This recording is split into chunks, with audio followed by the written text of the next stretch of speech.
Então, esse é o nosso segundo encontro. Esse link que eu pus aqui é um link que vocês, aconselho para quem quiser. Vocês podem, eu vou pedir para o Rodrigo botar o link no chat. Se vocês quiserem, vocês podem abrir esse link e vocês vão ter um PDF dos slides que eu fiz, tá bom? E aí vocês já têm, podem copiar e tal, já tem esse PDF. Ok. Bom, eu vou primeiro fazer o seguinte. Eu queria abrir um espaço, antes da gente entrar para falar qualquer coisa dos conteúdos. Hoje eu separei uns conteúdos para conversar hoje, relacionados com o módulo 2, que abriu hoje, né? Mas antes disso, eu queria dar um espaço para alguém que tiver alguma pergunta, levantar a mão. E alguma pergunta, assim, pergunta sobre alguma atividade, sobre alguma coisa assim, importante que vocês, já que a Denise está aqui e pode responder para todo mundo, alguma coisa de avanço, desse tipo de coisa que a gente possa resolver em alguns minutos iniciais. Tem alguma pergunta? Não estou vendo nenhuma mãozinha. Vou dar mais uns segundinhos para ver se alguém tem alguma pergunta. A gente pode voltar no final da apresentação, no final de hoje, a gente volta a falar disso. Eu não estou vendo nenhuma mãozinha. Está vendo alguma mãozinha? Não tem. Mas Tá. qualquer pessoa que quiser falar no final, só falar aqui comigo no chat que eu anoto. Tá. Pois é. E vamos fazer o seguinte. Eu agora vou entrar um pouco na parte dos conteúdos. Olha, o Wagner levantou a mão. Isso. Você quer escrever ou quer falar, Wagner? Como quiser. Não, desculpa, foi sem querer, eu fui abrir o chatzinho. Mas foi um teste excelente, para ver que a mãozinha funciona e a gente vê. Legal. Então, tá bom. Eu vou dar um espaço para a gente voltar a essas perguntas no final dessa aula, mas eu agora vou me encaminhar para conteúdo que está relacionado com o módulo 2. E a seguinte maneira que eu quero fazer. Eu capturei algumas coisas, alguns conceitos mais importantes, e se vocês tiverem alguma pergunta no meio do caminho, eu vou tentar dar umas paradas para a gente atender as perguntas e não deixar todas até o final, porque alguns conceitos meio que são interdependentes, então vale a pena a gente parar no meio do caminho, tá bom? E aí, Rodrigo, se você vir alguma coisa que eu não estou vendo, você me interrompe. Ok. Então, vou começar com esses conceitos. Basicamente, a gente vai falar de design instrucional, que, na verdade, vocês já começaram a fazer alguma coisinha no módulo 1 e agora no módulo 2 isso fica um pouquinho mais forte. Vou falar de um conceito que a gente vai introduzir no módulo 2, que, na verdade, vocês não precisam usar esse modelo de design, mas eu vou meio que fazer uma propaganda desse tipo de design, que eu acho que tem um valor muito grande. E vamos também falar um pouco das melhores maneiras de escrever objetivos que depois a gente possa seguir. E aí, depois eu tenho umas curiosidades, assim, que, na verdade, não são tanto que vocês vão usar especificamente, mas são curiosidades de coisas que pode ser de interesse de vocês buscarem depois, tá bom? Ok. Então, eu acho interessante entender o que é o design instrucional. E quando eu estava buscando uma maneira de explicar isso, eu achei muito interessante, porque design instrucional pode ser visto de várias maneiras. Ele é um processo, e talvez o conceito de processo é o que a gente mais usa para explicar o que é o design instrucional. E no sentido de processo, então, é uma maneira de sistematizar as especificações de como criar instrução, usando teorias de aprendizagem para alcançar uma instrução de qualidade. Basicamente, é todo o processo. E, na verdade, a gente apresenta nesse módulo 2 um tipo de processo, tá? A gente vai falar de um tipo, mas existem muitos. E, na verdade, existem muita gente que o processo que a gente vai apresentar, que é o AD, né, é um processo muito comum, mas que tem algumas críticas. Eu até vou comentar um pouco dessas críticas e compartilhar com vocês algumas experiências que a gente tem no banco de alterar esse processo quando você precisa ter quando, por exemplo, você está trabalhando com um cliente que você quer mostrar um produto final mais rapidamente. Então, tem essa visão de processo. E desenho institucional também é uma disciplina. Muita gente hoje entrando para um programa de e-learning vai ter, dentro da gama de disciplinas, vai ter uma disciplina dentro disso que vai falar de design instrucional, tá? Então, é uma área de conhecimento e por isso é uma disciplina. Ela é uma ciência no sentido de que se usa investigação, se usa muitas teorias que são baseadas em pesquisa tanto quantitativa quanto qualitativa. Então, tem uma base de ciência que informa o que você vai fazer nesse processo. E tem a própria realidade de design institucional, que é o que acontece durante o processo. Em geral, o design institucional, quando a gente está falando, por exemplo, de uma equipe, a gente vai ter talvez um ou mais pessoas que estão fazendo design, a gente vai ter um ou mais pessoas que conhecem o conteúdo e vai ter outras pessoas que vão estar nesse processo de construção de um curso. Por exemplo, pode ter uma pessoa que vai fazer coisas gráficas, talvez tenha uma pessoa que vai fazer a montagem em plataforma. Quando uma instituição, uma organização está montando um curso grande, onde vai ter muito investimento, em geral, é uma equipe que faz parte desse processo. Então, a realidade é muito desse diálogo de alcançar esses resultados que a gente quer alcançar de qualidade através desse diálogo entre as diferentes pessoas, tá? Eu acho importante ter essa visão porque muitas vezes, como docente, a gente não tem essa experiência de um trabalho de equipe, não tem tantas pessoas envolvidas. A gente está fazendo o design do nosso próprio curso, que a gente vai ensinar e que a gente mesmo sabe o conteúdo. Mas muitas vezes esses papéis estão distribuídos entre muitas pessoas. E quem faz o design não é a pessoa que conhece o conteúdo. E aí exige um diálogo entre a pessoa que entende de design e a pessoa que entende de conteúdo para chegar ao resultado que a gente quer chegar. E aí a gente vê, por conta dessas diferentes facetas, né, e dessa sistematização, a gente vê que o design instrucional ele tem vários elementos. Ele vai envolver as teorias de aprendizagem, a parte pedagógica, vai depender de criatividade, por exemplo, uma decisão de qual é a melhor maneira de representar um determinado conteúdo, ou qual é a melhor atividade para alcançar um objetivo, requer criatividade, requer um conhecimento de mídias e tecnologia, dependendo do que a pessoa vai usar, inclusive a escolha da mídia, né? Que é melhor ser usada para um determinado tipo de instrução. Vai estar aí todo um conhecimento de comunicação, tem aí conhecimentos de avaliação. E, como eu falei antes, por que a gente tem essas pessoas envolvidas, quando a gente tem essas pessoas envolvidas, existe um elemento fortíssimo dentro do design instrucional, que é gerenciamento de projetos. Tudo aquilo que a gente aprende em gerenciamento de projetos aparece num processo de design instrucional quando a gente tem diferentes pessoas com diferentes funções.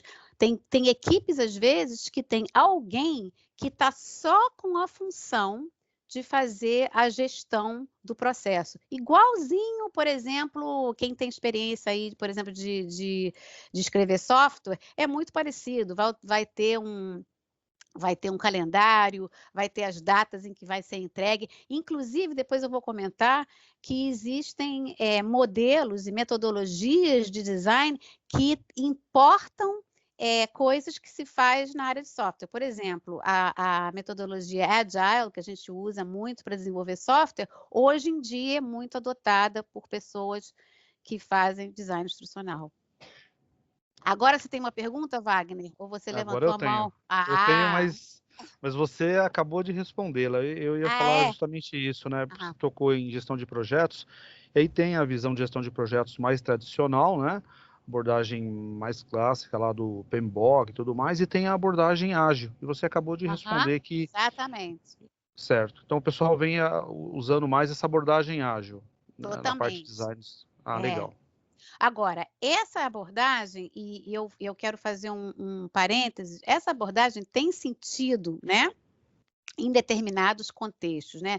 Tem sentido quando um projeto é grande e quando esse projeto envolve, como eu tinha mencionado antes, todas essas figuras, né?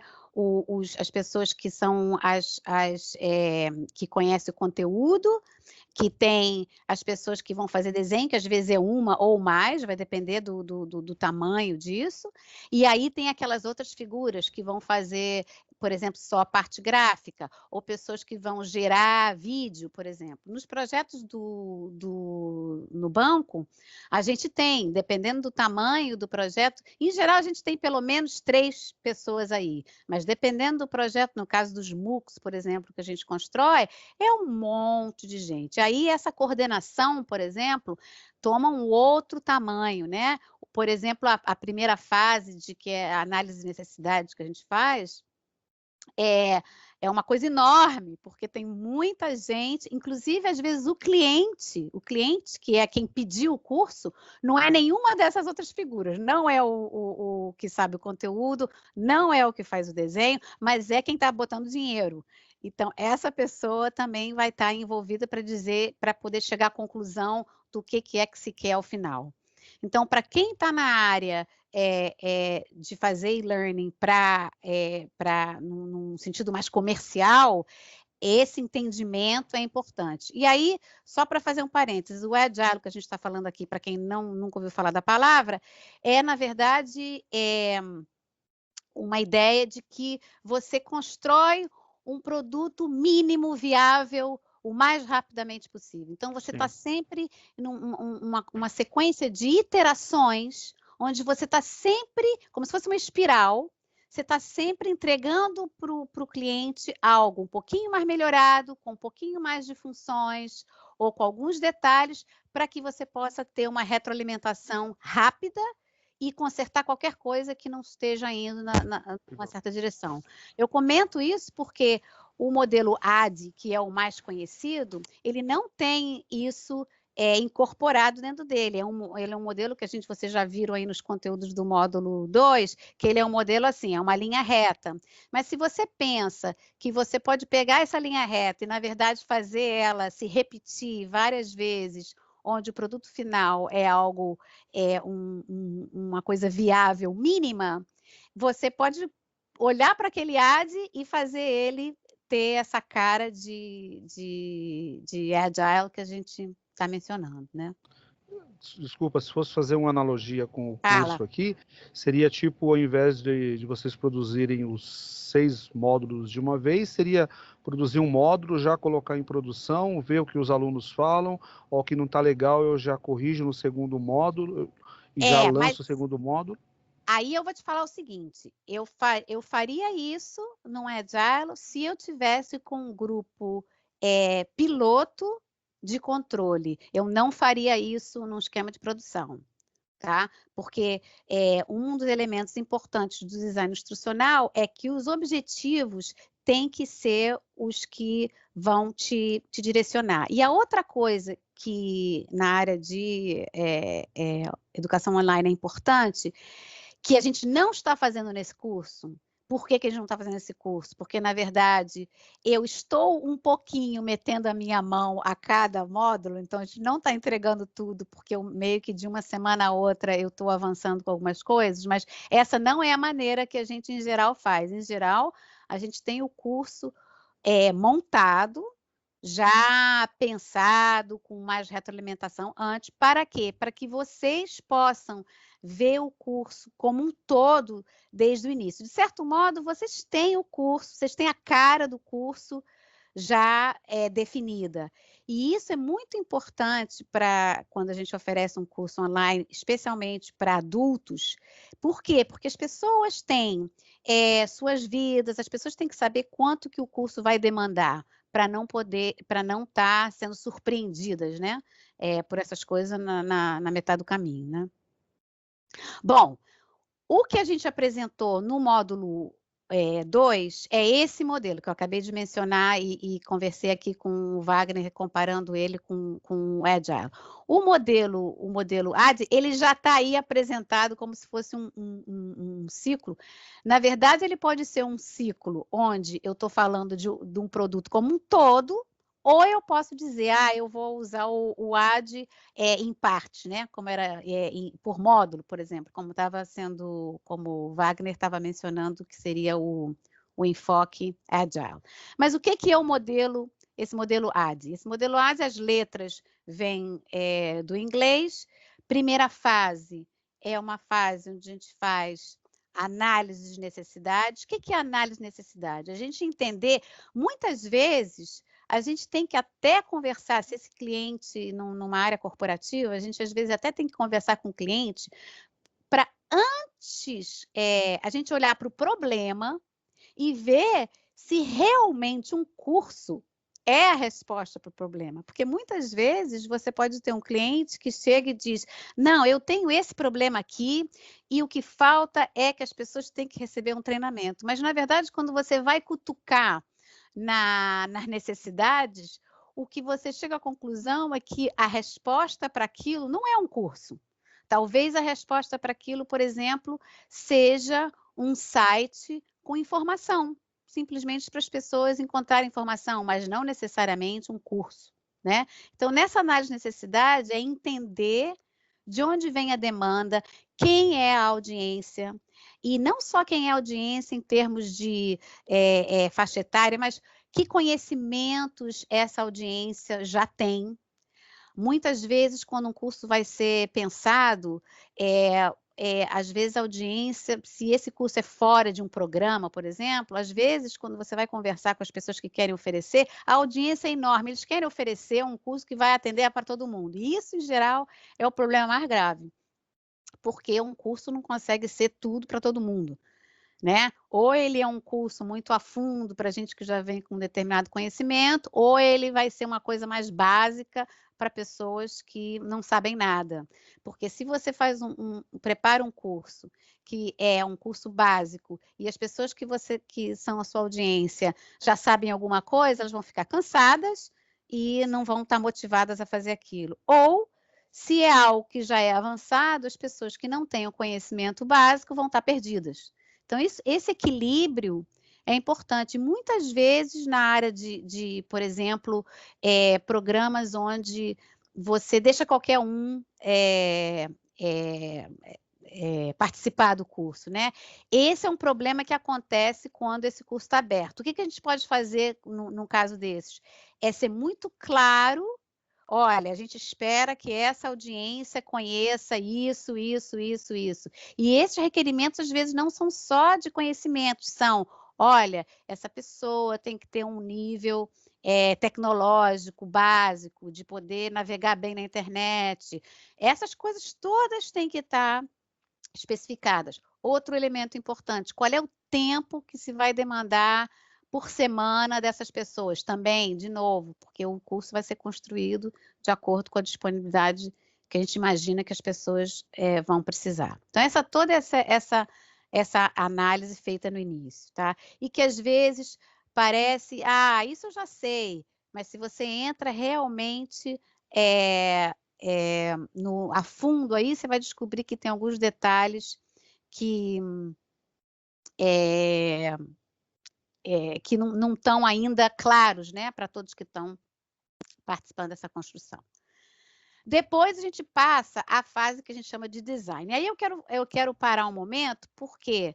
Porque é essa fase que a gente está trabalhando nesse curso. Na verdade, desse ciclo todo aí, a gente só vai mesmo trabalhar no círculo verde, que é no ponto aqui de design, que é definir objetivos, definir as atividades de aprendizagem alinhadas com os objetivos, define a avaliação, que também está alinhada com os objetivos. Esse é o foco, é o único a parte desse ciclo todo que a gente trabalha nesse curso.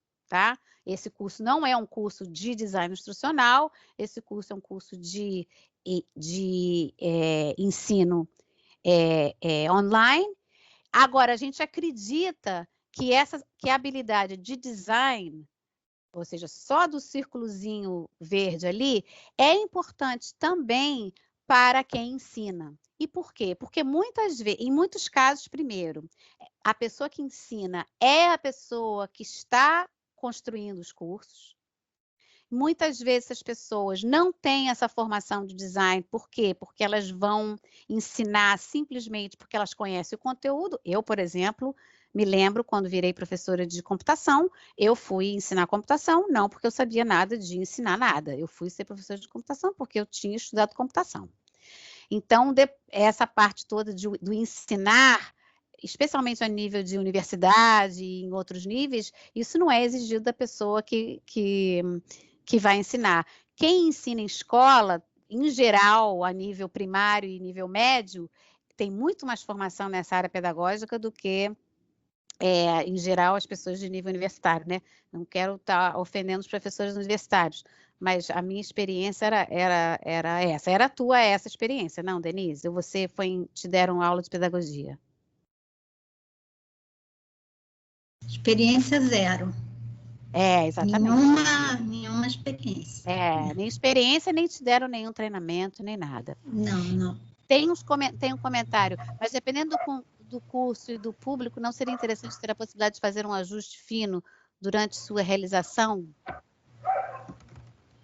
Eu não sei, de repente o Ariosvaldo quer me contextualizar aí nessa pergunta, que eu acho que é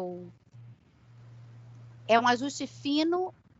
Ele perguntou quando você estava falando sobre o processo e que você disse que precisa ter uma visão geral do curso. Então, em termos de módulos... Tá. Eu acho que eu sou... eu acho que eu tenho uma visão de que o curso tem que estar pronto, tá?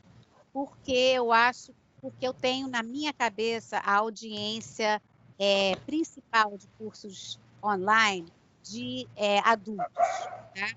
E que esses adultos têm que saber em que alguém tem um cachorro. Se puder fechar o microfone, me ajuda um pouco, tá me... Então, quando eu considero um adulto que tem outras prioridades, né? Essa audiência são de pessoas que trabalham, que têm família. Aí é que eu vejo a necessidade do curso estar muito bem definido no início, para que as pessoas saibam exatamente. Agora, ajuste fino, sim, claro, uma data que você vai estender, ou um tópico, e eu acho que a maneira como os objetivos são criados não é uma camisa de força, mas o que eu digo é assim, você não vai começar onde você tem uma avaliação já criada e no meio do caminho se diz, gente, sabe o que mais? Esse projeto aqui que era individual, vamos agora todos fazer em grupo, tá? Vamos formar os grupos, sabe? Tudo no meio do caminho, porque isso gera um monte de ruído que é mais difícil de coordenar. Então, nesse sentido, é que eu acho que é melhor ter esse design bem estabelecido, especialmente na área dos objetivos, porque você pode fazer ajustes de alguma maneira de conduzir o curso, mas os objetivos não foram modificados. Agora, quero fazer um parêntese aí. Esses cursos todos que a gente está falando, que a gente está assim, meio que se concentrando aqui nessa discussão, são cursos como esse aqui, onde tem um professor, onde a gente tem uma turma. Agora, existe, eu imagino que entre vocês, a gente até fez as perguntas na última aula sobre em que tipo de coisa que vocês estavam trabalhando, tinha muita gente freelance, eu não sei exatamente o que eles estavam fazendo como freelance, mas existe na área de pessoas que estão oferecendo seu trabalho como como pessoas que criam cursos, existe toda uma área corporativa onde esses cursos não vão ter um professor. São cursos que são totalmente autogestionados, onde você, na verdade, vai criar um curso onde a pessoa vai simplesmente interagir com uma interface, e pode ser que esse curso seja de algumas horas, ou pode ser até que é um curso que vai levar várias semanas, mas que não vai ter aí nenhuma interação com o professor. Volto àquela conversa que a gente teve nosso último encontro, da estrutura, do diálogo e da autonomia, né? Então, esses cursos são quase que totalmente estruturados, não permite autonomia nenhuma e não há necessidade de diálogo nenhum, uma coisa totalmente armada. Você vai vendo um vídeo, respondendo a umas perguntas e acabou. Os MOOCs, por exemplo, quase todos têm, não são todos, tá? Tem MOOCs que são diferentes, mas em sua maioria são cursos massivos, onde você tem milhares de pessoas, e esses cursos são bem, bem estruturados. Vou completar aí o círculo, mas lembrando que o foco desse curso é a letra D de design, tá? O próximo D, que é de develop, né? É a área onde eu vou desenvolver tudo que é necessário para implementar o curso. O que significa isso? Eu vou criar os materiais, tá? Eu vou, por exemplo, criar todas as avaliações. Eu vou, de repente, compartilhar essas coisas com alguém que possa dizer, essa avaliação está apropriada a esse conteúdo. Eu vou determinar, mais ou menos, criar o vídeo, toda essa construção desses diferentes componentes que vão ser o curso, tá? E montar ele que seja numa plataforma. Tudo isso é nessa área de develop, tá? A área de implementação é já o curso sendo oferecido, tá? Já o curso é aberto, as pessoas usando e o curso acontecendo. E a área, e aí que a gente tem que fazer uma distinção, porque na palavra em inglês é evaluate, porque em inglês a gente tem duas palavras que a gente pode usar, tem assessment e tem evaluation, né? E em português é a mesma palavra, é avaliação. Mas aí a gente está falando de dois sentidos. Esse evaluate é, na verdade, uma avaliação do processo, tá? A definição do que é a avaliação de aprendizagem, ela é feita no D de design. No D de design, a gente já também fez a avaliação de aprendizagem, tá? Então, esse evaluate é só ver como foi o processo, como isso funcionou para a audiência e ajustar como que o curso deve ser feito a próxima vez. Aprender da experiência. Lições aprendidas, né? Seria esse evaluate, tá? Mas, volto a dizer, dentro desse curso, o importante é tudo que acontece ali na letrinha D de design, tá? Na bolinha verde. Bom, e aí vamos entrar nessa bolinha verde, tá? E aí eu compartilhei com vocês como parte das leituras do módulo 2, uma noção do que a gente chama de backward design. O que é o backward design? Que é um design para trás, né? Ao revés, na ordem inversa, tá? Qual é a proposta dessa filosofia de design? Não é uma camisa de força, ela é uma proposta de fazer um design dessa maneira. Por que eu quis botar isso dentro do curso e por que eu acho importante? Eu acho importante por quê? Porque a tendência que a gente tem quando a gente vem da área de conhecimento, e em geral, como docente, a gente vai fazer a proposta de um curso sendo alguém que conhece o conteúdo, a tendência aí é a gente enfocar, primeira coisa que a gente faz quando a gente pensa num curso sobre não sei o que lá, é pensar nos conteúdos, é estruturar o conteúdo. E o backward design, ele tenta quebrar com essa tendência, e o que ele faz é primeiro, eu quero identificar os resultados que eu quero do curso. Então, é um foco em o que eu imagino eu já fiz minha análise de necessidades, eu entendo as pessoas como elas eram antes, e eu quero saber o que mudou, o que no final do curso eu quero ver modificado no comportamento dessas pessoas. E não necessariamente, isso às vezes as pessoas ficam achando, mas isso então é só uma coisa que tem foco de trabalho. Não, porque pode ser um comportamento quase que de valorizar, reconhecer, tudo isso pode fazer parte desse comportamento final, mas que eu tenha muito claro quais são as competências, quais são as habilidades, né? Qual é o estado emocional que eu quero que a pessoa tenha no final. Então, a gente começa desse ponto, aí a gente passa para um outro ponto que é importante para poder construir o curso, é chegar na medida. Ok, então eu quero esse comportamento, mas qual seria a maneira que eu posso saber, através de alguma evidência, que eu alcancei esse comportamento? E aí a gente detalha essas evidências dos resultados desejados. E só aí, só depois desses 2 passos, é que a gente realmente aí vai falar de pensar em aí a gente começa primeiro. Como deve ser a experiência de aprendizagem, como é que eu vou planejar a experiência de aprendizagem para alcançar, para poder medir essas evidências e alcançar esses resultados.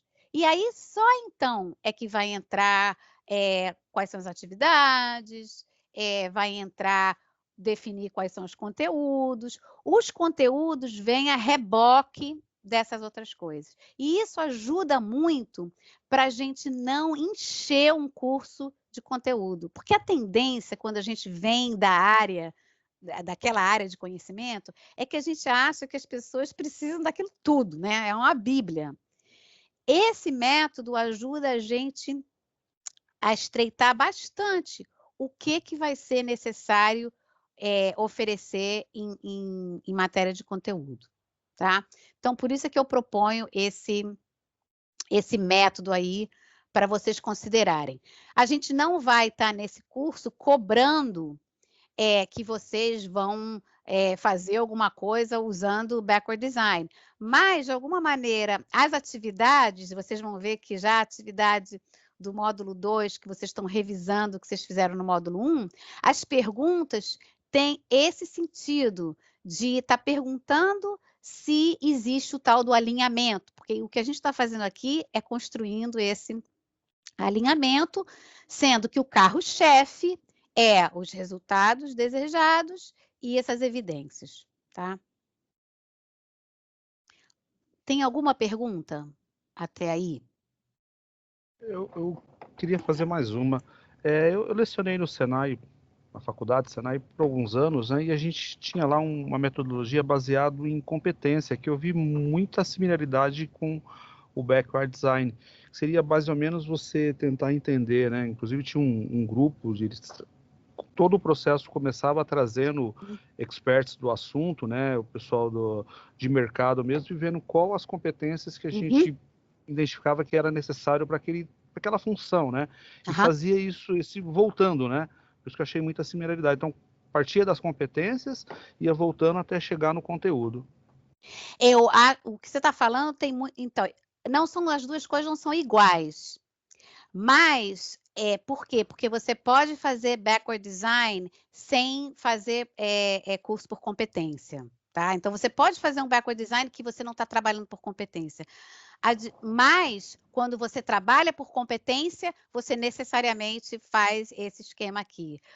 O interessante de trabalhar por competência é que se você está sendo bem, assim, purista em trabalhar por competência, você tem que ter uma granularidade muito fina de tal maneira que as pessoas podem avançar de uma maneira muito individualizada em determinadas competências e elas vão ao... Então, o desenho do curso tem que ser de uma granularidade muito fina, sabe? Onde você está trabalhando determinadas competências e as pessoas vão avançando nas competências e mostrando as evidências, mas não de uma maneira coordenada. Para funcionar por competência, o ideal, às vezes, não dá para implementar assim. É que, na verdade, a aprendizagem é totalmente individualizada. Não existe essa noção de classe. Por quê? Porque as pessoas vão avançar nas competências de acordo com as habilidades delas, tá? E eu entro num lugar e você entra num outro lugar e eu posso avançar em determinada linha de competências e a outra pessoa avançar em outras, sabe? E aí você tem as evidências associadas a essas competências, é como se fosse uma escada, né? Que você vai subindo a escada em determinados níveis, e alcançando determinados níveis, tá? E é um desenho que eu diria mais, ou seja, exige mais, porque você tem que escrever tudo que você vai alcançar com o que você falou por competências. Agora, funciona muito bem em áreas onde você tem essas competências muito bem definidas. Por exemplo, determinados campos de atuação, onde essas habilidades podem ser bem descritas, sabe? Determinadas áreas profissionais, sabe? Que essas competências são muito claras. Essas são as melhores áreas onde dá para trabalhar assim. E muito bom, por exemplo, para você construir um programa de desenvolvimento dentro de uma corporação, onde você pode dizer, olha, eu comecei desse nível e eu tenho aí 2 anos para chegar nesse nível. Aí você vai desenvolvendo essas competências até alcançar uma determinada formação, né? Legal, bem interessante isso. Tem uma escola, uma universidade aqui nos Estados Unidos, aliás, a aprendizagem por competência voltou a está bastante em moda aqui para adultos, exatamente no sentido de que as pessoas vão aprendendo, primeiro que elas vão aprender a vida inteira, e segundo que elas vão aprendendo de acordo com o tempo e a dedicação delas, elas não estão presas por conta de outras pessoas, né? Então tem universidades aqui que implementam isso assim da maneira pura. É a West Governors University, que é no estado de Washington, ela implementa isso. Aí quando você se registra para um programa, você não entra numa classe, você tem uma pessoa que vai acompanhar você, uma pessoa que vai monitorear assim, seus avanços, e você vai recebendo as coisas e vai avançando, sabe? Legal. Totalmente individualizado. É bem interessante Legal. esse método. Muito legal. Ok.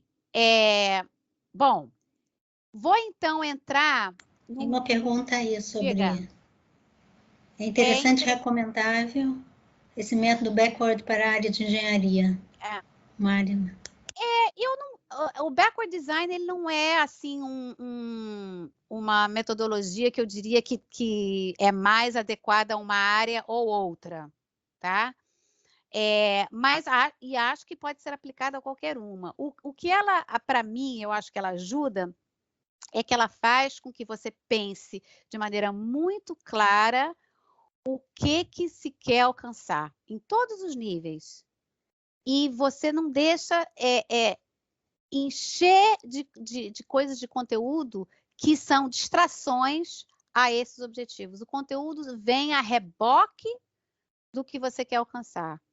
Então, nesse sentido, eu acho que ela pode ser aplicada a qualquer área. Qualquer desenvolvimento de curso de qualquer área. Tá? Respondi para a Mirtes? Bom, ok, perfeito. Bom, agora eu vou falar de uma parte que essa sim, bem conectada à tarefa de vocês do módulo 2, que é a tarefa que vocês vão revisar o que vocês escreveram durante o módulo 1, né, para o curso. E o que vocês vão fazer no módulo 2 é exatamente são perguntas que, na verdade, estão querendo ver se existe alinhamento entre objetivos, atividades, avaliação e os recursos. O que é o alinhamento? É eu dizer que o que eu estou dizendo no objetivo, eu estou oferecendo uma atividade que ajuda a alcançar o objetivo. Eu estou oferecendo um recurso instrucional que ajuda a fazer aquela atividade. E que a avaliação formativa, e não é, acho que não é sumativa, é somativa, né? Eu não sei se a palavra está certa, me corrijam. Somativa. Somativa com O. Então, desculpe. O, somativa.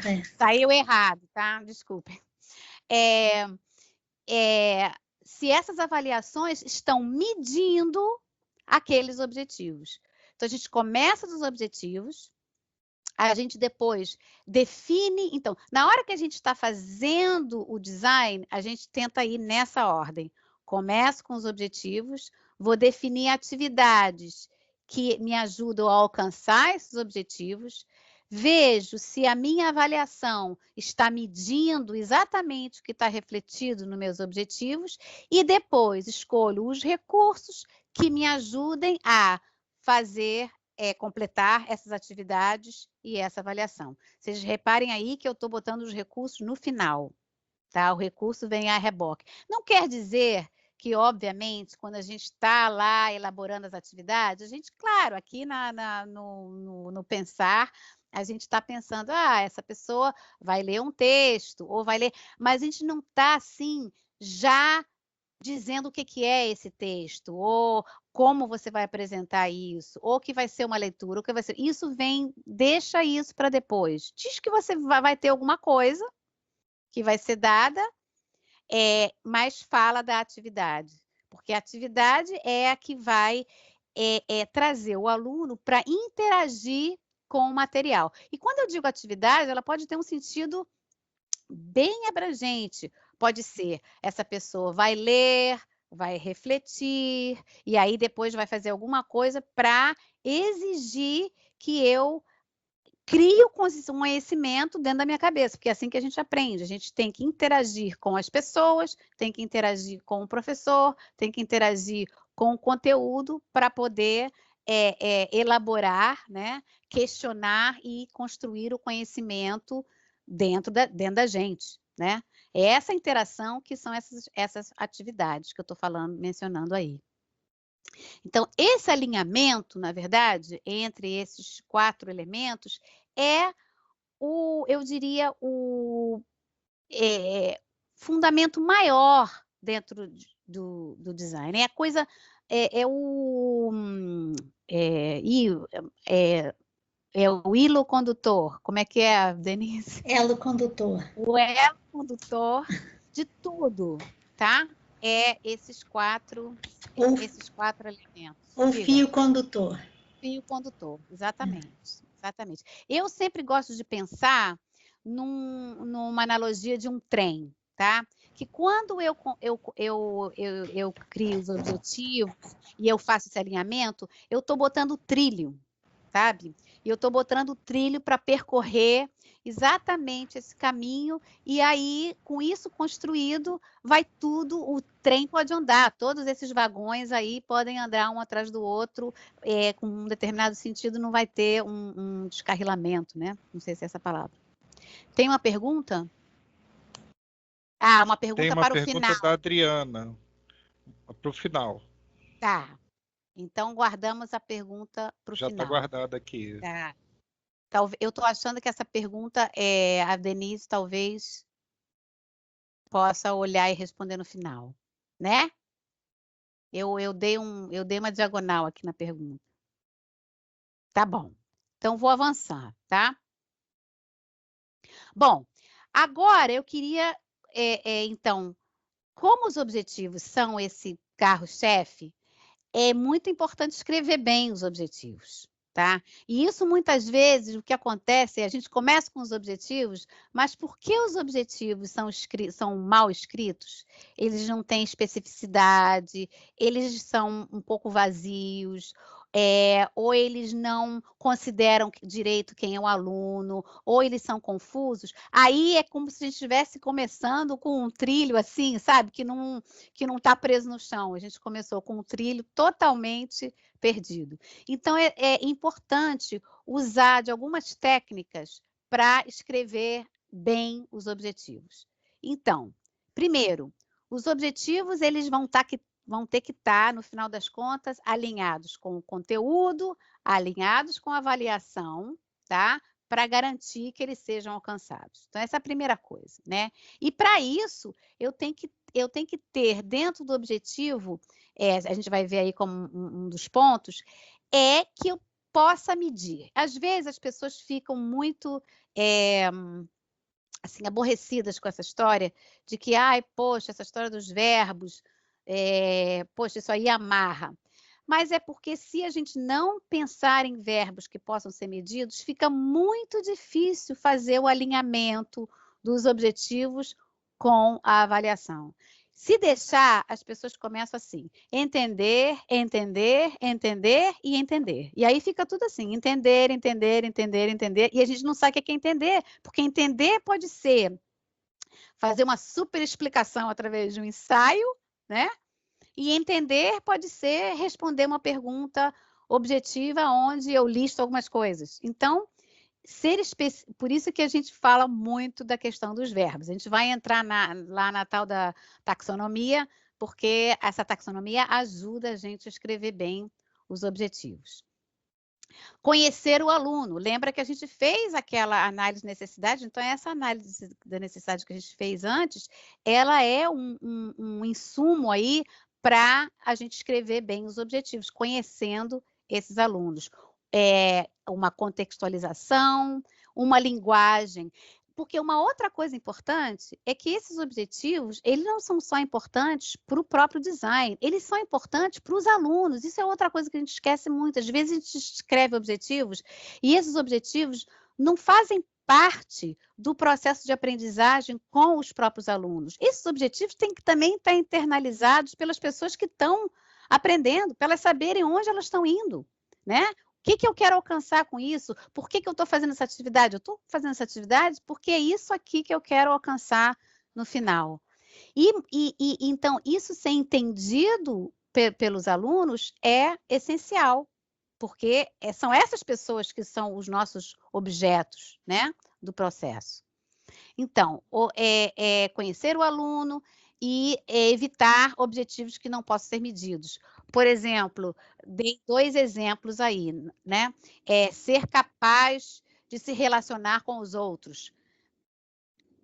Como é que eu vou medir isso, né? Ser capaz de se relacionar com os outros. Ser capaz de pensar criticamente. Agora, essas 2 coisas, se a gente olhar bem para elas, talvez... Aí eu volto para o backward design. O que seria uma evidência de relacionar com os outros? Pensando na evidência, vai ajudar a gente a escrever o objetivo de maneira muito mais clara e que possa ser medido. Então, é uma relação de vai e vem aí, tá? Bom, aí outras dicas para escrever bem objetivos. Manter os objetivos simples e breves. Tá certo que com línguas latinas ser breve é às vezes algo que não é possível, porque 1000 orações intercaladas com várias vírgulas, que a gente não sabe mais qual é o pronome. Eu não sei se meu irmão ainda está aí nessa aula, mas a minha mãe, que era professora de português, me deu uma coisa que eu nunca mais esqueci. Ela sempre dizia assim: na dúvida, bote um ponto e não uma vírgula. E isso ajuda muito a gente escrever uma frase de maneira breve, né? Então, manter os objetivos de maneira simples, né? Olhar e ver e ser específico com o verbo vai ajudar a gente a escrever de uma maneira mais simples, tá? E mais breve. O outro é comunicar a intenção claramente, não é ficar dando volta, né? É ser mais específico, algo que eu olho e sei o que essa pessoa tá querendo de mim.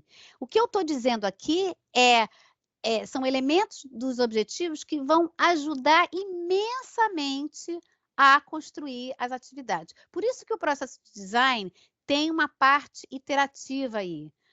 Eu posso, às vezes, escrever um objetivo. Na hora que eu for pensar na atividade, às vezes eu vou dizer, puxa, mas eu não sei pensar nessa atividade, por quê? Porque talvez o objetivo precisa ser melhorado. Aí a gente volta e melhora. Então, o processo de design é um processo iterativo.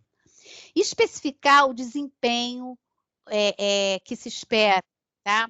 Isso, às vezes, é mais difícil de fazer. Quando a gente quer ser bem detalhado ao escrever o objetivo, a gente vai dizer as condições onde a gente vai medir e a que nível, tá? Porque determinadas coisas que a gente quer medir podem ter diferentes níveis de desempenho. Então, que a gente seja claro. Por exemplo, você vai tá dando um curso onde você está ensinando redação, né? Uma coisa é você ser capaz de escrever uma tese, blá, blá, blá, blá, blá. Outra coisa é você ter um objetivo final onde as pessoas vão escrever não sei, uma página com um plano, entendeu? É escrita, mas toda uma circunstância diferente, tá? Bom, e aqui eu queria dar 2 exemplos do que a gente está falando de alinhamento, porque essas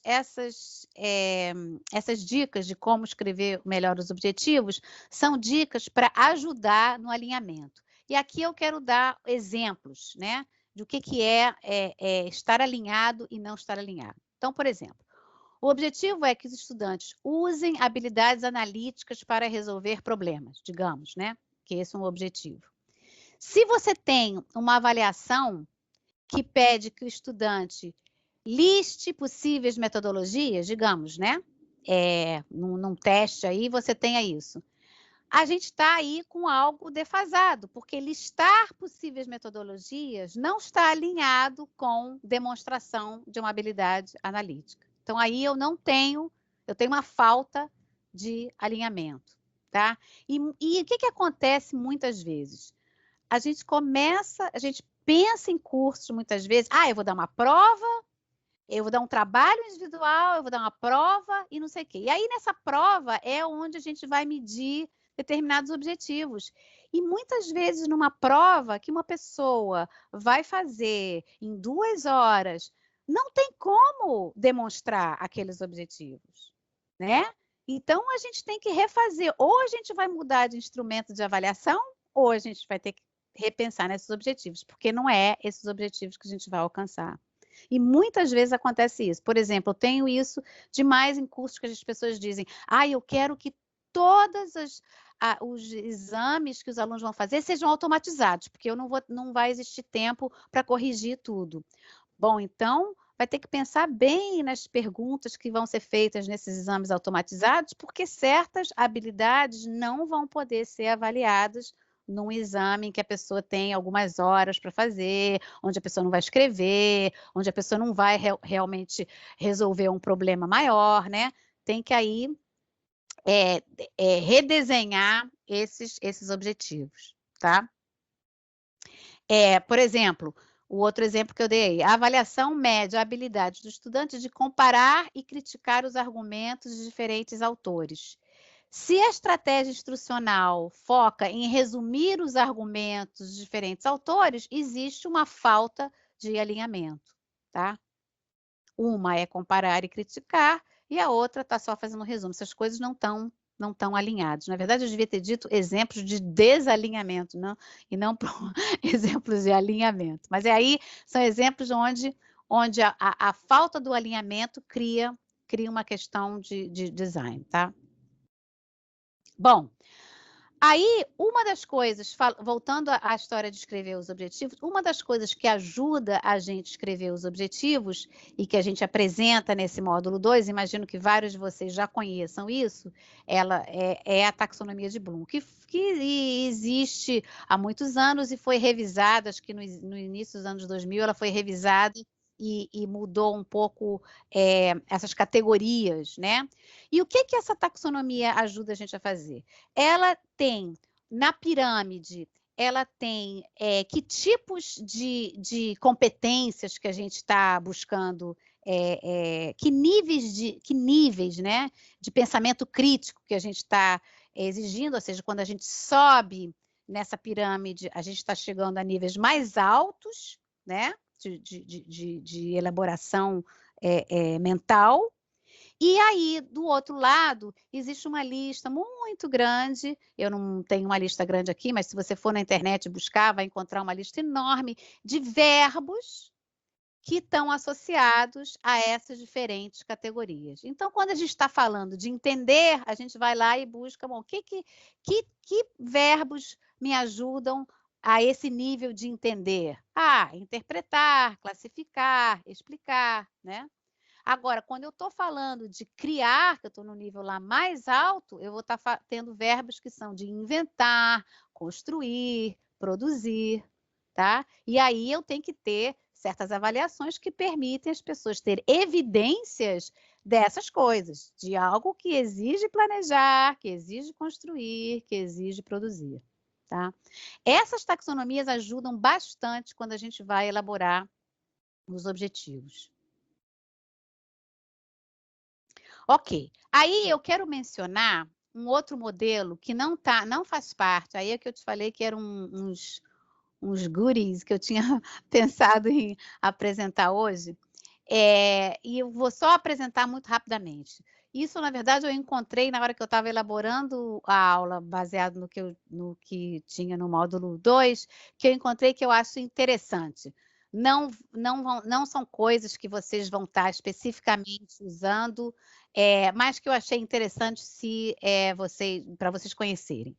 E eu cheguei a esse modelo SAMR, por conta de umas outras duas pessoas que desenvolveram coisas muito interessantes, e eu vou apresentar elas aqui, no uso da taxonomia de Bloom, tá? Agora, o que é esse modelo aí, SAMR? Isso é um modelo, na verdade, que olha para o uso de tecnologia dentro do ensino, tá? E ele oferece 3 níveis. E não tem coisa de melhor ou pior, não, tá? Então, por exemplo, no nível mais baixo, é uma tecnologia que substitui diretamente algo que não tinha tecnologia. Por exemplo, a gente tem um exemplo claro aqui. O Zoom está funcionando como uma substituição, tá? Simplesmente, ela não está, nesse momento, talvez, quizás, está um pouquinho aí no aumento, tá? Mas não está muito mais, eu não estou redefinindo as tarefas, tá? Eu, por exemplo, nessa aula aqui, eu estou usando tecnologia de uma maneira super tradicional, eu estou apresentando conteúdo, eu não estou fazendo nenhuma redefinição de estratégias pedagógicas através de tecnologia, tá? Então, eu estou nos níveis aí mais baixos. No outro nível, eu estou usando a tecnologia, que é um substituto mais... Eu acho que talvez o Zoom estaria aí, nesse nível aí, porque está dando umas funcionalidades um pouquinho maiores, né? Eu posso, por exemplo, eu agora poderia navegar para uma página, eu até queria fazer isso, e dar algumas coisas que talvez eu não pudesse estar tendo numa aula presencial, por exemplo, tá? E depois, isso são os diferentes níveis, ou seja, é o uso de tecnologia que, depois no nível maior, eu estou modificando, a tecnologia vai permitir que eu modifique a tarefa completamente, tá? E depois, no nível mais alto, eu tenho a tecnologia, ela redefine completamente a tarefa no processo de aprendizagem. E não necessita ser uma tecnologia que eu esteja usando, não. Pode ser que seja tecnologia, por exemplo, que os alunos vão usar para fazer alguma coisa, tá? E eu acho isso interessante porque agora eu não sei se eu tenho isso como próxima transparência ou... é isso aqui. Eu quero mostrar o trabalho... não, mentira. Eu quero mostrar, na verdade, isso aqui. Que eu achei...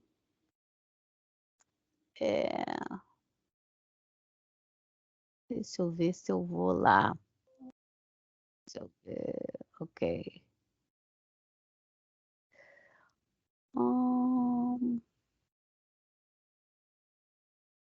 Deixa eu ver se vai funcionar. Não, desculpa, não é isso. Eu queria... Espera aí, gente. Deixa eu... Aí eu acho que eu tenho que sair daqui. Já sei, eu tenho que sair daqui. Isso. Vocês estão vendo, né? Estão vendo, né? Deixa Estamos eu vendo ver aqui. sim. É só Tá. porque teria que sair do modo apresentação para que você Isso, pudesse acabei trocar a de aba. fazer. Isso, acabei de fazer isso. Agora, eu quero mostrar. Não, não é isso ainda. Agora, como é que eu saio daqui? Porque isso aqui tá me incomodando. Deixa eu diminuir isso aqui. E ver se é isso aqui que eu quero mostrar. Não, não era exatamente isso que eu queria mostrar, não. Não era exatamente isso. Então, deixa eu voltar para lá.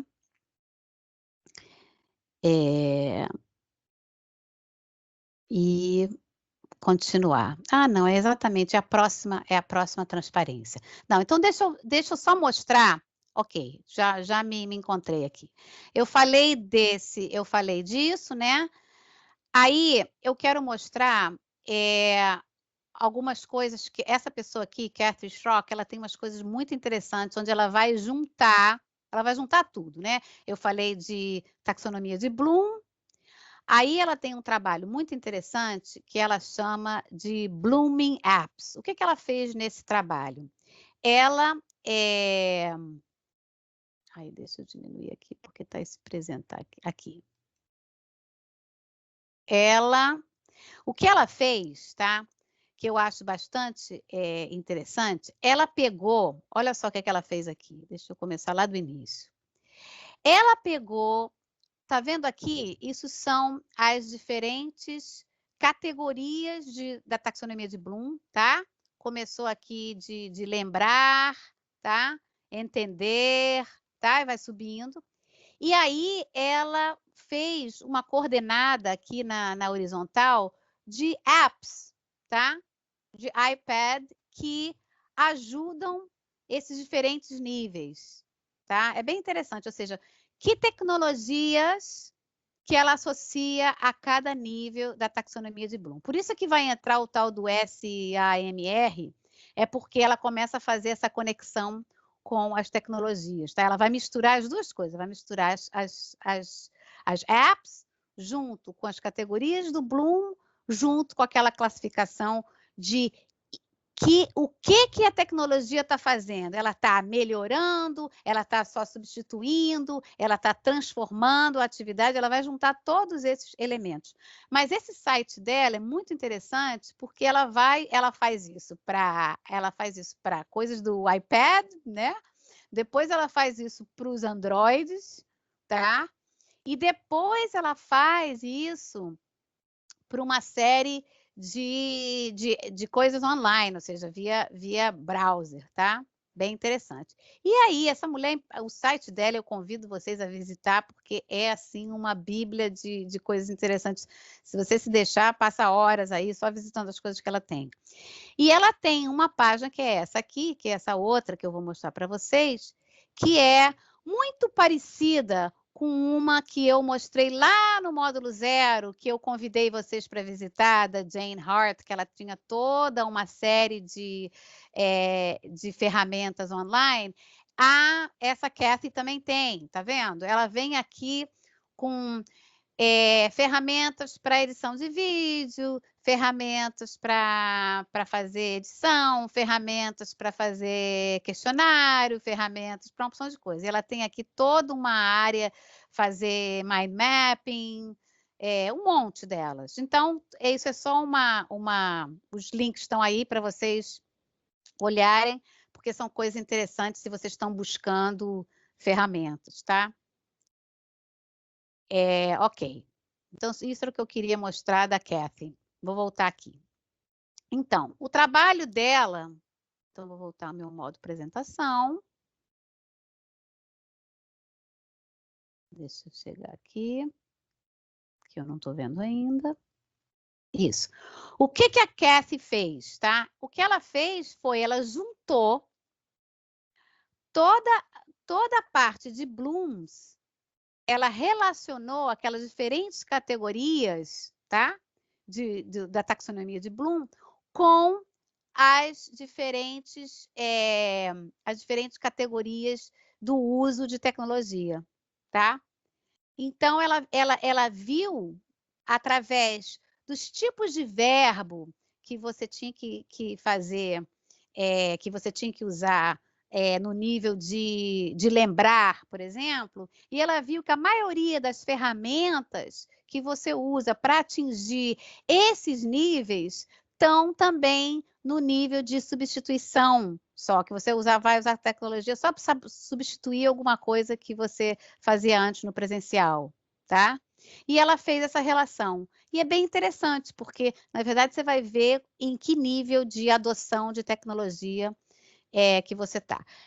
Gente, isso é só para interesse, não é importantíssimo para completar o curso, nem nada, é porque eu achei muito bonito, achei super interessante essa associação, e eu fiquei encantada, e eu queria compartilhar com vocês. Então, não fiquem preocupados que nada disso vai, assim, ser essencial, tá? Para fazer nenhuma atividade do curso. Mas a Selma fala aí, na verdade, é uma taxonomia de Bloom adaptada na atualidade. Eu não diria isso, porque eu acho que a taxonomia de Bloom tem os verbos. Eu acho que essa SAMR é uma parte que é um entendimento das tecnologias e uma classificação de como as tecnologias são usadas. O que ela fez foi, pela observação dela, e se você for ler o texto dela, ela vai dizer que não é um encontro perfeito, tá? Mas ela fez um estudo de ver que realmente as ferramentas usadas para cada um, quando você usa a tecnologia para cada uma dessas coisas, elas se encaixam nessa classificação. E essa classificação não é da Kathy, é de outra pessoa, tá? Agora, convido vocês a visitarem o site dela, porque tem todas essas explicações. Eu acho que para quem está ensinando tecnologia aí, vale a pena ensinar essas coisas, porque organiza. Aí, esse é o que eu não conhecia o trabalho desse cara, eu conhecia outras rodas dessas, mas não é essa. E essa é fantástica. O que esse cara fez? Na verdade, quando eu encontrei essa, e chama Padagold, não está errado não, tá? Não era Pedagold que eu escrevi Padagold, não. É Padagold, porque vem do iPad. Então, é Padagold. O que aconteceu? Esse cara, a carinha dele está aqui, e foi porque eu fui ler a história dele que eu acabei chegando na Kathy, tá? De novo. Essa roda, o que essa roda faz? É incrível essa roda. Essa roda começa lá de dentro, quer dizer, abandona o circulico branco e azul, tá? Entra nesse aqui, tá?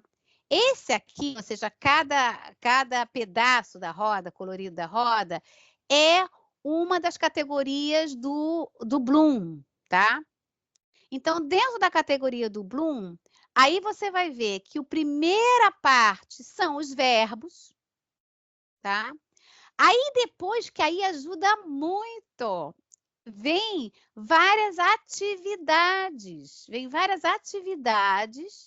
que você já pode pensar que são associadas a esses verbos. E aí, depois das atividades, vem um monte de apps, tá? É fantástica essa roda, e especialmente que você não precisa ficar amarrado nessa roda. Essa roda, na verdade, te ajuda só a te dar um caminho, né? Não é para você ficar... então, essa roda ela já está na versão 5, tá? Já está aí com coisas que... Ele começou com o iPad, mas já não é mais iPad, ele já está falando de Android e tudo mais.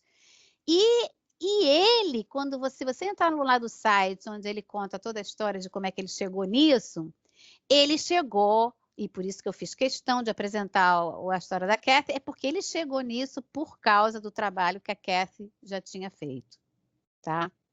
Fantástico. E aí você vai com ele, já tem QR Code, já tem Bitly de tudo, vocês podem ir aí nesse link e usar essa roda. Eu achei fantástico. Ele, inclusive, aviso, para quem quiser usar essa roda numa aula presencial, ele tem um link para você baixar uma versão grandona para você botar num papel gigante e botar dentro de sala de aula e usar isso. Fantástico. Eu fiquei encantada. Então, vocês podem usar isso. E isso essa roda aí vai avançando, né? À medida que outras coisas, outras ferramentas vão sendo construídas. Eu não tinha mais nada para apresentar hoje. Já passei do meu tempo, como sempre. Como comentário, é um trabalho encantador esses dois. E que ajuda muito a gente ganhar o nosso tempo. Demais, demais. Eu fiquei encantada com essa roda. Imprime essa roda, tem lá o negócio que você pode baixar para ele ficar, tem ele em tamanho assim de uma folha, tem ele em tamanho grande, aí você bota aí, você vai desenhar um curso, bota na tua parede e pronto. A Suzy fala aqui, a arquitetura vivenciamos claramente o que a tecnologia pode fazer.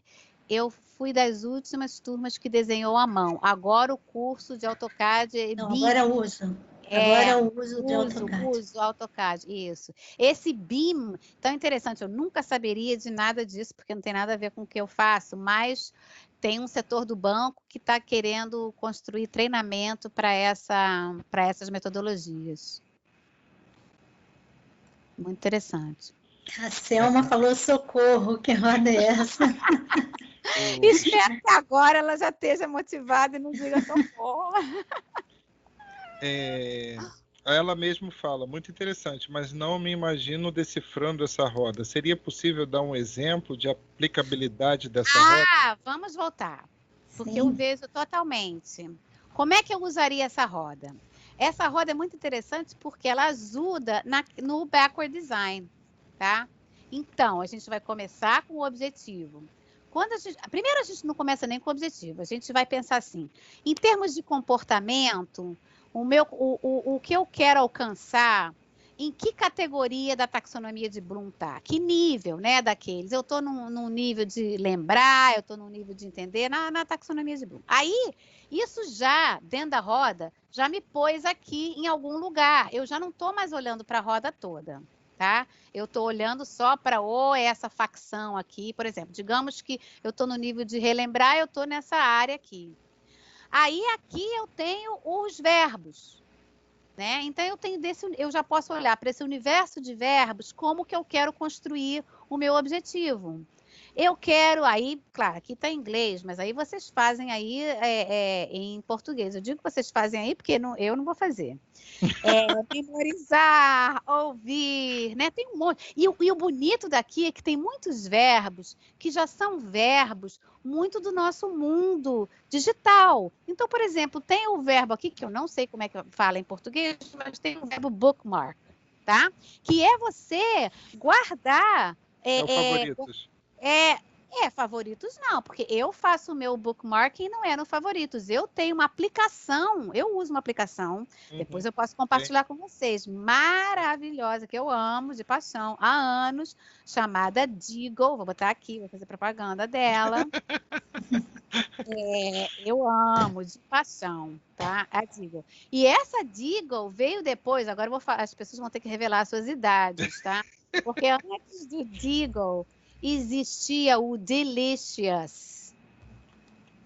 Olha. Pois é. Quem é velho se revela. Existia o Delicious, que a gente construía lista e tal. O Diigle, o que ele fez? Ele entrou muito mais quando a Web 2.0 entrou mais forte, essa história. O Diigle, ele criou uma espécie de bookmarking, tá? Que se chama Social Bookmarking. Então, você lá dentro, não só você vai guardando, eu tenho bibliotecas de anos. Agora eles têm uma coisa que você pode construir, outliners e tudo mais. E você compartilha isso, você constrói grupos, tem um monte de coisa, tá? Então, por exemplo, voltando ao exemplo que eu prometi que eu ia dar. Eu chego aqui, digamos que o verbo para relembrar, eu quero só que a atividade que eu vou dar para as pessoas é uma onde elas vão fazer bookmarking, tá? E aí eu vou, penso numa atividade que vai envolver bookmarking, tá? E tenho aqui que vou buscar as apps que eu posso casar. Então, eu tenho aqui, na verdade, um caminho que eu vou seguir, tá? É isso aí. Alguém se habilita em traduzir a roda. A questão de traduzir a roda, e olha, não sei não, vai ver que já tem alguém que traduziu, eu não procurei. A questão disso é que tem a manutenção, né? Porque esses caras aqui agora, eu vou dizer uma coisa, vão lá no site deles e busquem, depois compartilhem na sala de aula, porque eu vi eles falando de outros idiomas, tá? Então, é bem possível que tenha outros idiomas aí. Ou vocês entram em contato com ele e veem se eles podem dar, por exemplo, te dar uma maneira de que isso possa ser editado facilmente, por exemplo, né? É tudo uma questão. Hoje em dia, gente, o mundo é esse. A gente escreve, pede. A gente fica achando que as pessoas não vão dar nada? Que nada. Você entra num acordo. Isso está com Creative Commons. Aí, tá Creative Commons aqui embaixo, tá? Ele não quer que você faça, monetize em cima disso, mas está aberto para Creative Commons. Então, de repente, está aí. Agora, baixar existe. Vai lá no site deles e pode baixar. Selma, o site está no PDF que eu Esse aqui, da ó. apresentação, tá ok? Tá Aqui no tem PDF os links. da Tem vários links para isso tudo. Ok. Estela, ficou uma pergunta da Adriana Gouveia lá para trás, que ela pediu para falar para o final, sobre questão de trabalho, né? Você falou, inclusive, que a Denise poderia responder. Ela fala, estamos avançando no nosso trabalho sem um componente que não nos responde no fórum, nem em outras formas de contato disponibilizadas. O componente é um membro do grupo? Para que possamos seguir sem ter que ficar monitorando isso, o curso poderia verificar a participação do membro? Olha só. Bom, a Denise pode falar o que ela pensa. Eu vou falar o que eu penso. Se uma pessoa não trabalhou, ela não trabalhou. A gente vai lá e não bota o nome dela. É a minha posição. Agora, a Denise que vai avaliar pode dar a posição dela. Essa é a minha posição. Eu observei os grupos todos, né? E eu vi que os grupos todos não colocaram membros que não participaram. Excelente. Né? Inclusive, eu tive uma dúvida de uma pessoa, né? Que eu fiquei na dúvida se estava ou não, e me informaram que essa pessoa estava. Então, a menos de eu ter me esquecido, eu acho que isso não aconteceu, porque foi uma coisa que eu chequei. Assim, tem uma pessoa que disse que se esqueceu de atribuir as suas próprias atividades dentro do grupo, mas que estava ok com o grupo. Eu não sei se de repente é o grupo dela, porque eu não sei de cabeça quem é quem, mas essa pessoa disse que estaria tudo bem, que ia entrar em contato. Eu pedi que ela entrasse, que ela se atribuísse uma tarefa e que depois me comunicasse. Isso foi feito através de... mandei mensagem privada para essa pessoa, conversei com essa pessoa no privado. Tem uma pergunta da Selma. Eu acho que a gente pode fazer o seguinte. A Selma fala que ela gostaria de participar. Eu acho que a gente pode fazer o seguinte.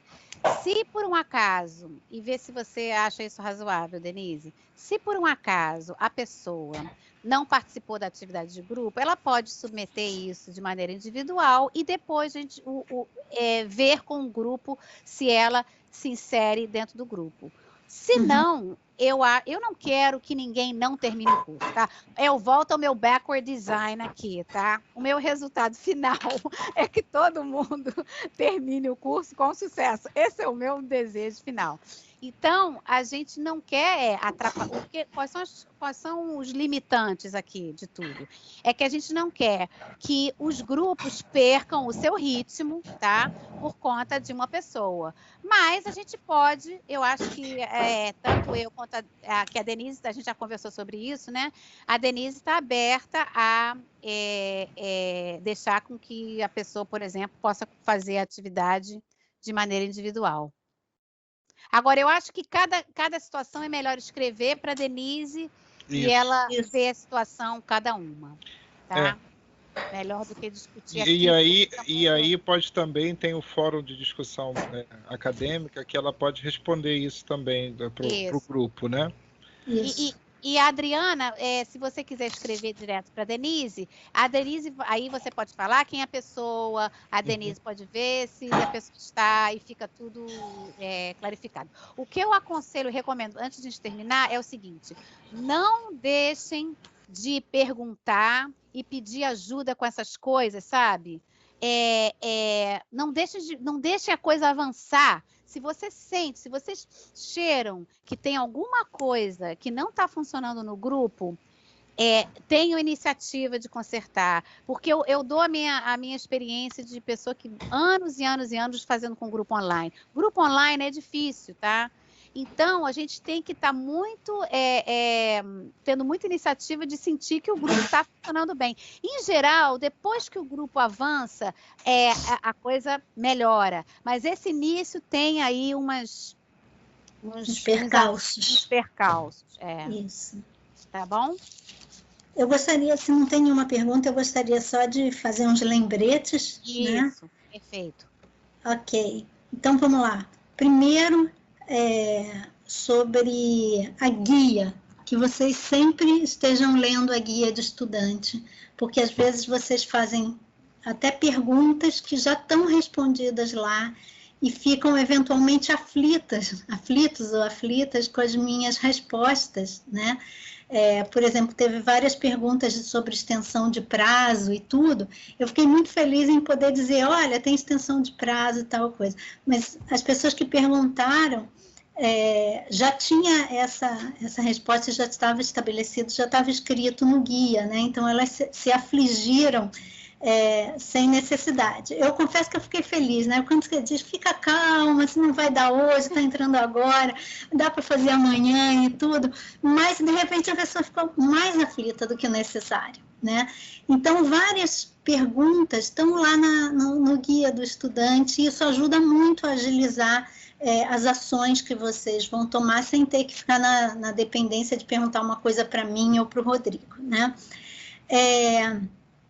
Também eu gostaria que vocês acompanhassem o fórum de novidades sempre, né? O fórum de dúvidas, em geral, vocês vão quando tem mais dúvidas, mas é bom frequentar, porque às vezes a dúvida do outro também é a sua dúvida, né? Mas no fórum de novidades eu vou estar eventualmente postando alguma coisa, então que vocês criem o hábito de ir nesse fórum de novidades. O fórum social é um fórum que ele tem um papel grande no primeiro módulo, né, onde a gente se apresenta, mas a gente pode continuar e deve continuar trabalhando lá, até porque foi uma das questões que vocês colocaram nesse fórum onde foi discutido o aluno online, né? Foi colocada a interação entre grupos em tudo. Então, esse fórum social deve continuar, vocês devem ir seguindo lá sempre, né? Outra questão que eu acho importante, né, é a participação no fórum o mais cedo possível. Eu vi nesse último fórum várias questões bem interessantes de pessoas que postaram mais para o final, e eventualmente a pessoa já fez aquelas atividades mínimas que era para fazer, tem muita coisa para fazer, né?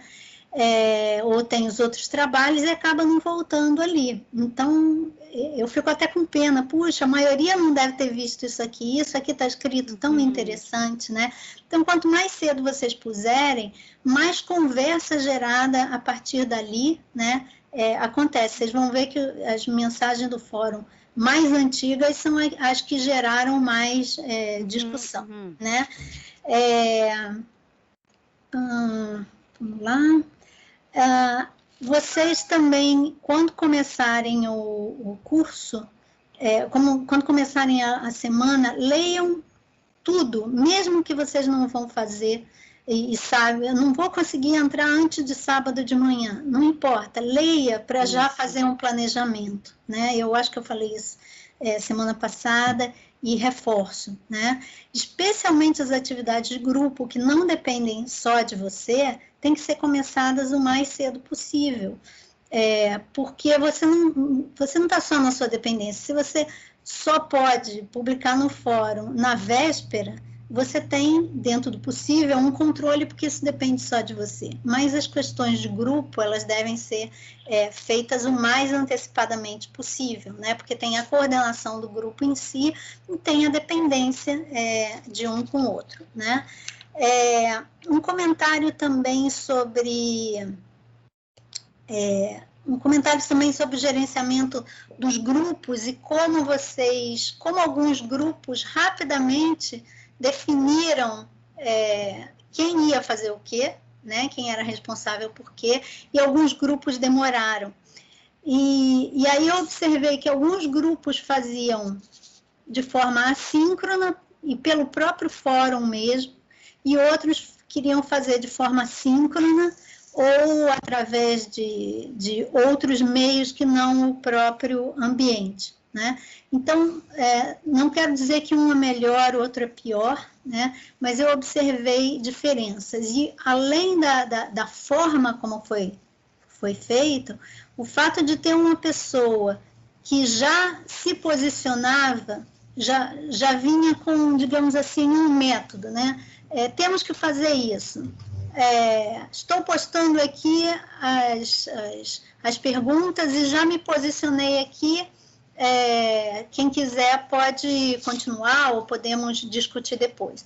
E tinha algumas pessoas que resolviam decidir o método antes, né? Então, acabou que esses grupos acabaram demorando um pouquinho mais de tempo, né?